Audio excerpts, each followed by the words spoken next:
with custom cars, everything's made from nothing, so something has the potential to go wrong, and it totally did.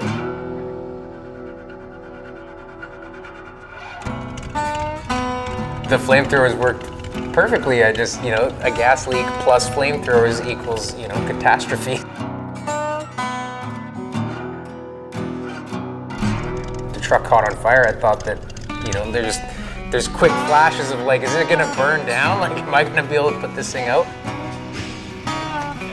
It caught on fire because one of the fittings for my fuel line, I guess, came a little bit loose. That's my fuel line. Just started pouring gas while we were trying to, pump the flamethrowers, and it caught on fire. That gets the heart going up. Just a little bit. I guess I just didn't crank it tight enough, and it was fine for years, and then, wasn't fine that day. It was a scary moment seeing it on fire, but thank God it's still here.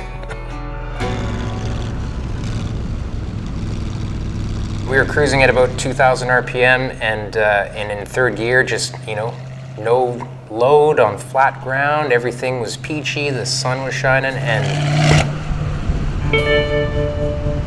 like that's the sound it made. It just went, and nothing. No ignition, no spark, nothing. I didn't really know what happened. I've never had any vehicle do that to me before, so it was kind of a question in my mind whether or not we killed it and killed our plans to go to Cache Creek in the next couple of days. If the motor fully popped, it was something that needed machining and had to be fully blown apart, our goose was cooked. I had high hopes though that it could be something easily fixable, but not without a ton of work. That's it for today. What had happened was that the distributor gear, I guess, went under a bunch of load.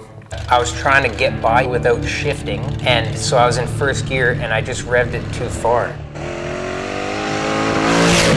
I must have gone up to valve float so that there was a bunch of friction on the cam and the gear that rides on the distributor. I'm pretty sure I blew a head gasket. Leaking oil. It also, I guess, created a bunch of compression at that time and popped the head gasket as well and crapped a little bit of oil out of there. So I was terrified of that too, seeing oil everywhere. That's, it's never a good sign. Well, we got some motor work to do, I guess. We pulled it all apart, found the distributor gear got munched and skipped a tooth. Timing was off. That's why it didn't run anymore. After finding the gear, reassembling it with all new gaskets, new oil, everything was fine, and we were on our way. She's healthy, and she's happy.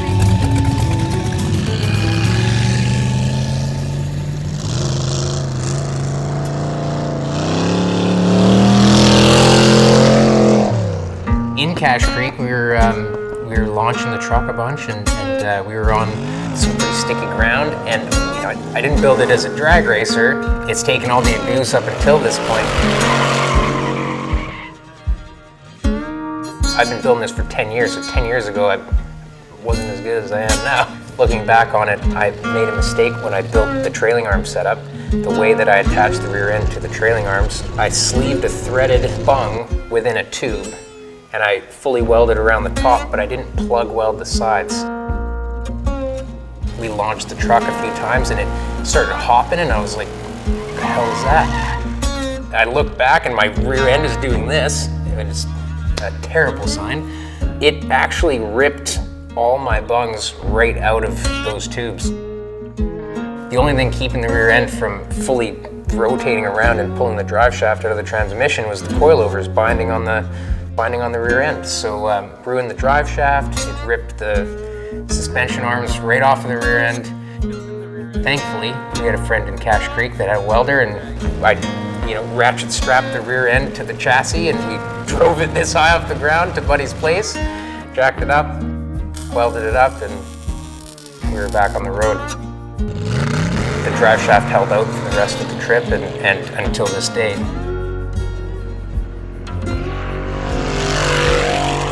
I swear I could build stuff, okay? I'm not afraid of losing it. If some woman in a stroller, their baby comes near it, I don't care. Just smash it with the stroller. Just make sure your kid doesn't die. I'm not holding back with this truck at all. It's built to take abuse, and I'm just gonna do whatever I want with it, and that's its life.